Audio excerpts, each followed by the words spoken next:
How's it going, everyone? Welcome back.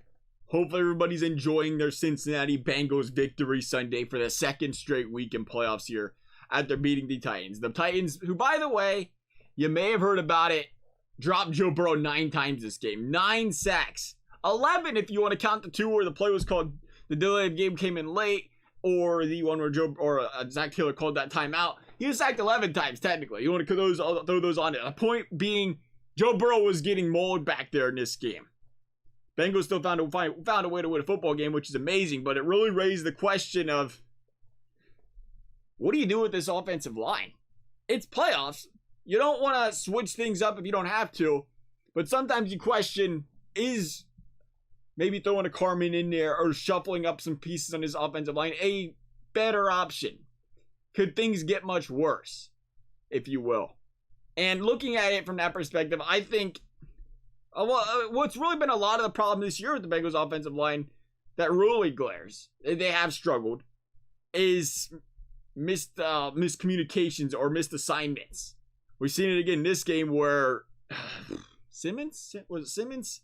It didn't matter. Somebody on the Tennessee Titans defense just ran straight through the Bengals offensive line, unabated. It was a missed cover. It was a missed assignment. You know, you had Prince sitting there blocking nobody, looking great, letting him run by. You've seen that a couple times this game. I know there's that one. I remember the one play during the game. The announcer's like, "Well, you see, the problem here is the Bengals had 5 blockers and the Titans were rushing 6. Well, they actually rushed 4. They dropped back 2. Problem, and you ended up, if you watch the replay, there was Trey Hopkins was standing there in the middle of the offensive line blocking absolutely nobody, and you've seen him get bull rushed from other areas.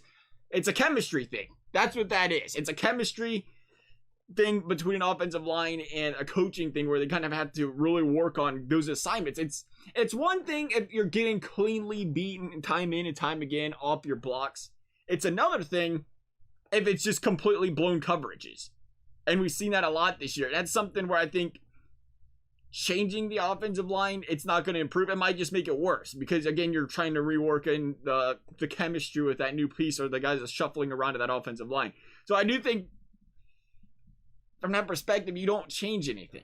I think going forward, you definitely want Carmen to be that guy in the future, and you definitely want to pick up more pieces. But when you look at, the Titans, first of all, there was a different bunch. This was a bunch on the front four where all these guys could get to the pass. They was really good at it. That's what they've done all year. So they was going to exploit the weaknesses of the Bengals. It wasn't one of those cases where you could say, hey, we got one really good pass rusher. Let's worry about this guy, lock him down, and then go from there. No, if you tried to lock one guy down, you were still going to see the weaknesses in other parts of the offensive line because of just how good they were at rushing the passer. I don't think you worry about that near as much against the Chiefs. I don't think you worry about that as much against the Bills. 2 good teams, really good teams, but I don't think they have that same front four presence. So I think that's one game, if you want to talk about the potential of the Super Bowl, that's one game where I think the offensive line has a little bit more time to work things out and hopefully build a little momentum. And the Super Bowl comes around, it's like, who knows? Because, Aaron Donald and the boys are a little intimidating over there in LA. If they, come out of, they still have to beat Tampa here, but if they come out of that game. But I think I'd still rather see that than shuffling the offensive line. It's 2 games. It really is. The chemistry of an offensive line is so important. Panicked a little bit. Did I want to see Joe Burrow get absolutely destroyed in that game? No. It's hard to watch. It really is.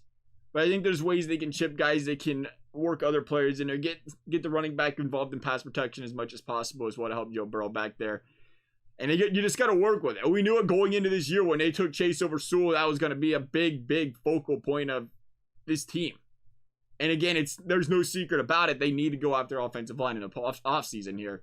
Until then, though, personally, I think you work with the hand you're dealt. Trust in these guys. They put together solid performances. You just have to trust that they can bounce back and do that again. I think these guys will, too. These guys take that seriously. It's easy for us to look at the numbers and say, well, they allowed 9 sacks. Like, they don't want to allow them sacks any more than we want to see them do it. They don't want their quarterback getting hurt. They take that stuff to heart. I think they'll be better. I do, and I hope they will be better because they're going to need to do a lot better job if the Bengals want to beat a more high-powered offense, if you will, in the Bills or in the Chiefs. Love you guys' thoughts, though, and thanks for watching. We'll see you next time.